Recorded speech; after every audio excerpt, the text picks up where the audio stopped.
आम जनता कहीं भी सुरक्षित नहीं है, लेकिन आप इसको ये देखिए कि जो गोदी मीडिया द्वारा रात दिन जो ये प्रचार किया जा रहा है, हिंदू मुस्लिम नफरत जो फैलाई जा रही है, ये उसका नतीजा है। और मीडिया अपनी सारी जिम्मेदारी भूल के जिस तरह से सरकार के एजेंडे को अंजाम देने में लगा हुआ है, ये बहुत खतरनाक स्थिति है। इसका इलाज इस देश की जनता को निकालना पड़ेगा, और एक उसका जो सबसे अच्छा तरीका एक हो सकता है, वो तरीका यह है जैसे बार बार कहा जा रहा है कि किसी भी हालत में आप इस मीडिया को देखना बंद कीजिए, टेलीविजन पर आप ताला लगा दीजिए, इसको देखिए मत, कम से कम 1 साल तो मत देखिए, क्योंकि ये जो नफरत है लगातार 24 घंटे जो आपके घरों में पहुंच रही है, कम से कम अगर आपने देखना बंद कर दिया तो आपका परिवार तो उस नफरत से बच जाएगा ना। लेकिन अगर आप बंद नहीं करेंगे 24 घंटे, जब भी आप खोलेंगे तो उसमें वही हिंदू मुस्लिम चलेगा, असर तो होगा ही, वो उसी का असर है। सवाल ये पैदा हो रहा है यहीं पे, अगर कोई मुस्लिम व्यक्ति अगर ऐसा करता है तो शायद बुलडोजर चल जाता, ना जाने क्या क्या हो जाता, लेकिन यहाँ बड़ा हल्के में लेकर इस सबको बंद कर दिया गया। ऐसा भेदभाव, देखिए ये भेदभाव लगातार है, लड़ाई इसी बात की तो है, संघर्ष इसी बात का तो है कि आप किस तरह से भेदभाव कर रहे हैं। इस देश में जितने भी संप्रदायों के लोग, जाति के लोग जो रहने वाले हैं, विभिन्न समूहों में रहने वाले जो लोग हैं, ये देश सभी का है, किसी एक का तो नहीं है ना, ये सबका है। और कानून भी सबको समानता का अधिकार देता है, तो सबके साथ में, और वैसे भी कानून समानता का अधिकार देता है, संविधान समानता का अधिकार देता है, और देश का संविधान कहता है कि कानून के समक्ष सारे नागरिक, सब लोग समान हैं, और कानून का सबको समान संरक्षण प्राप्त होगा। बावजूद उसके इस तरह का भेदभाव किया जा रहा है, तो कर कौन रहा है इसे?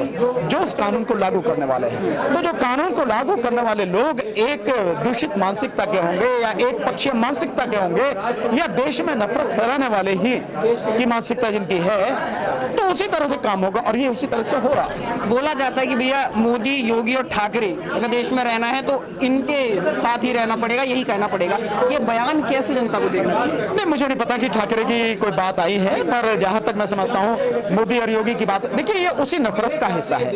ये जो माहौल बनाना चाहते थे, और जिसके लिए इन्होंने उस गोदी मीडिया का जो साथ लिया, गोदी मीडिया का इस्तेमाल किया, ये उस नफरत को इस हद तक पहुंचाने में कामयाब हुए हैं। इस नफरत को रोकने का जो तरीका है वो यही है कि आप इसको देखना बंद कीजिए। देखिए पुण्य प्रसून वाजपेयी जी एक इतने बड़े और महान पत्रकार, देश को गर्व होना चाहिए उन पे, देश की जनता को उन पर गर्व होना चाहिए। ठीक इसी तरह से रवीश जी हैं, ठीक ही तरह से अजीत नंजुम, और जो है कितने बड़े अच्छे अच्छे पत्रकार हैं, वो लगातार इस बात को कह रहे हैं, गोदी मीडिया को देखना बंद कीजिए। हम लगातार कितनी बार कह रहे हैं, जब से जो CNRC का आंदोलन चला, मेरी आप देखिए स्पीच देखिए, मैंने हर स्पीच में ये कहा है कि इसको जो है गोदी मीडिया को देखना बंद कीजिए।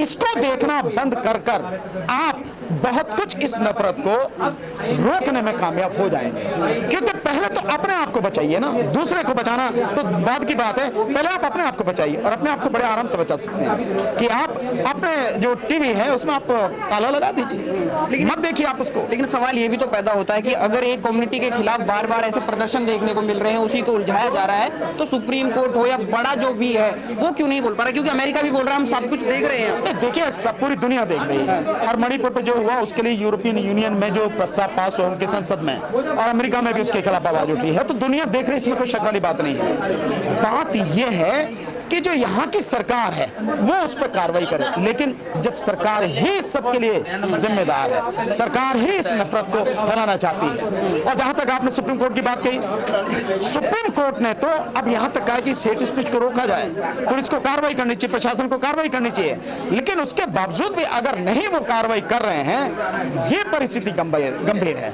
और वो क्यों नहीं कर रहे? उन्हें मालूम है कि कोई सरकार इस सबको फैलाने के लिए जिम्मेदार है, सरकार फैलाना चाहती है, और ऐसा जो भी कर रहे हैं उनको सरकार संरक्षण दे रही है।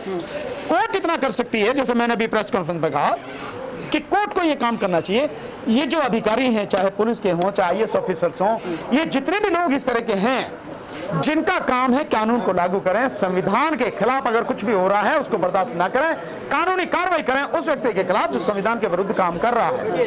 सर अगर ये सब करें और नहीं वो कर रहे हैं, तो कंटेम्प्ट ऑफ कोर्ट में जो पिटीशन पड़ी हैं 100, 150, 200 जो अधिकारी हैं उनको जो नौकरी से तत्काल बर्खास्त करके उनकी फीत उतार के खुंटी पे टांग दें, ये अपने आप ठीक हो जाएगा। अधिकारी को क्योंकि डर नहीं है, कोर्ट भी कोई कार्रवाई उनके खिलाफ नहीं कर रही सिवाय कहने के, और पूरे जो सरकार है वो उन्हें संरक्षण कर ही रही है। अगर कोर्ट उनके खिलाफ कार्रवाई करना शुरू कर दे तो ये रुक जाएगा, अपने आप अधिकारी काम करना शुरू कर देंगे। एक धीरेन्द्र शास्त्री उन्होंने बोला था कि सब जाग जाओ, और ट्विटर पे वायरल हो रहा है कि अब हम जाग गए हैं, अब नहीं सहेंगे, चाहे वो ट्रेन हादसा हो चाहे वो नू की घटना हो, अब ऐसे ही जवाब मिला करेगा।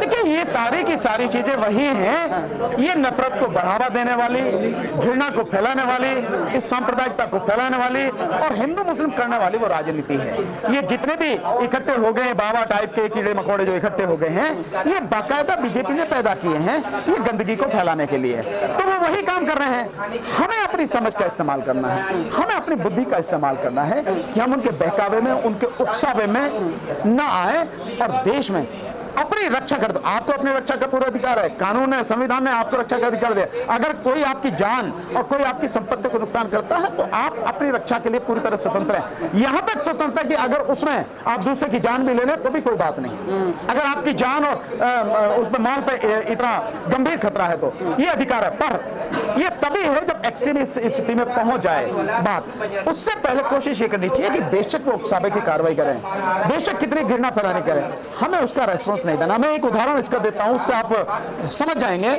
भगवान बुद्ध एक बार जब बैठे थे तो एक व्यक्ति जो है बड़ा परेशान था। वो इसलिए परेशान था कि उसके सारे परिवार के लोग जो है तथागत की शरण में चले गए, बुद्ध की शरण में चले गए। तो बड़ा नाराज था, वो आया और गाली देता हुआ तथागत बुद्ध जो है अपने जो वहाँ जितने लोग थे उनको अपना प्रवचन देके, शिक्षा देके बैठे थे, तो वो आया गाली देता हुआ, बहुत बुरी तरह से गाली देता हो। तो तथागत ने पूछा कि भाई बाबा बहुत नाराज नजर आते हो।